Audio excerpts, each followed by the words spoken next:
These great big long titles. It seems to be a thing for the Australian Office of Learning and Teaching. So this is what I'll be talking about: enhancing business graduate employability through establishing an Australian business case network. So I started learning with cases when I was an MBA student back in the 1990s, and then I chose to do my PhD at the Ivey School of Business, which is a case school. So we were pretty happy. Shelley was extremely happy that we've got funding on our first round for this. So it means that the experts who know stuff about this think that establishing this network and getting more case teaching in business schools in Australia is a really good idea.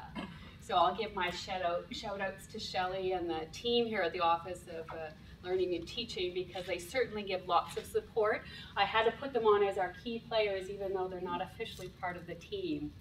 My team members are from Monash University, Srini and Amanda. We also have a project manager, Erica, who's also a graduate of the Ivey Business School, and Paul Beamish he's the executive director of Ivey Publishing, and he'll be running the workshops.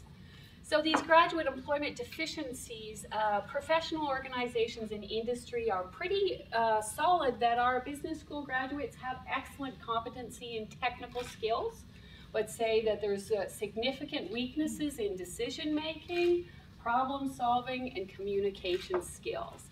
Also, the Australian Business Dean Councils agree with that, and they say there's this lack of engagement with real-world business problems among the business school graduates. So, strong competency in technical skills can handle the real-world problems. So, maybe one of the reasons people can't handle real-world problems is because we've been giving them a lot of non-real-world problems. So, that Sarah has 100 watermelons from when you were in first grade. Kids probably wondered, what is Sarah doing with 100 watermelons? By the time they get to university, they know, oh, it's just not relevant, just do the problem. But then that's what's happening. When they go out there, they can't solve the real business problems. So one of the solutions is let them solve real-world business problems.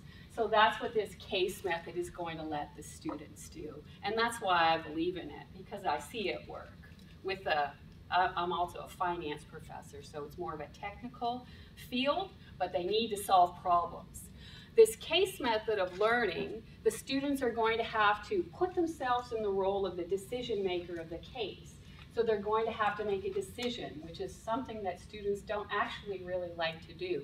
They'll turn into the Sherlock Holmes where they get to solve the case, so they'll have to do the analysis.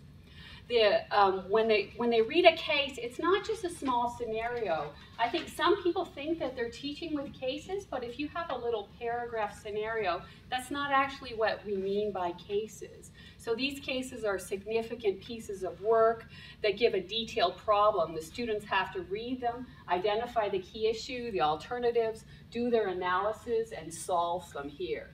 The student engagement, you think that these students are not caring or lazy, but actually I have a child with hypersomnolence, so she turns into one of those types of students if she's not engaged. So with the typical lectures, students aren't engaged, but when they're solving problems and they're part of the case method, they're active rather than passive participants. So they're not those empty vessels that we can fill up with knowledge. They have to acquire the knowledge themselves. So when they do that, learning an active method, then they remember it. I still remember cases that I did in the 1990s during my MBA. So I think that really speaks to the staying power. So why does this make sense at Bond? Well, we're uniquely positioned. We have really small classes.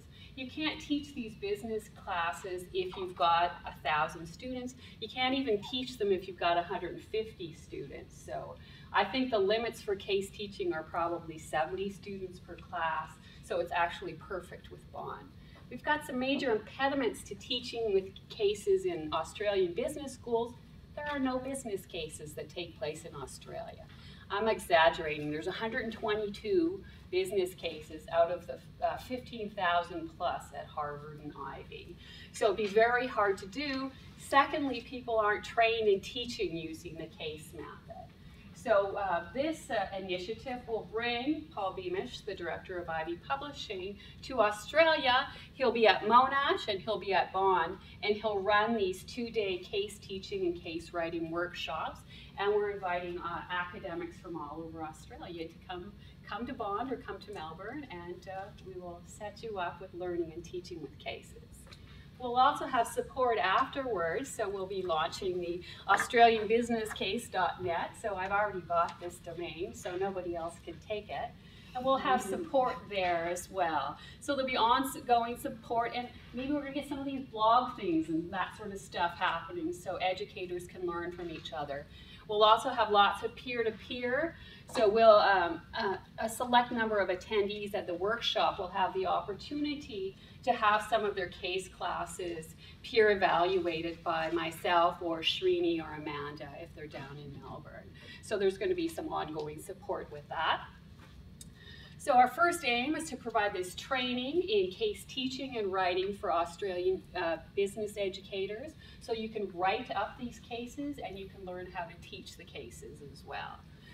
We'll also want to have this support, so the ongoing support will be through the network, and will be also through this peer evaluation of teaching as well. So let me see, I even got ahead this time around. So I think that we'll probably be launching the network probably early March.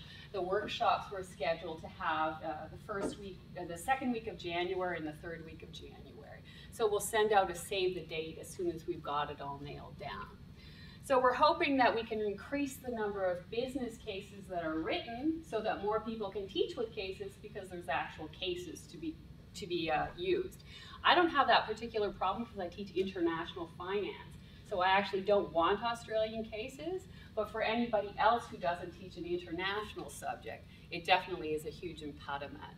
So we also hope that by increasing the case teaching, then we're going to address some of these graduate attribute deficiencies that we have, and that our students are going to be, I guess the term is more work ready instead of employable moving forward, because we'll have these better problem solving, judgment, and communication skills. So since I'm a simple finance professor, I only have my arrows going one way, but I can probably have my arrows going both ways. I can probably have a whole bunch of spiders linking all the different ones.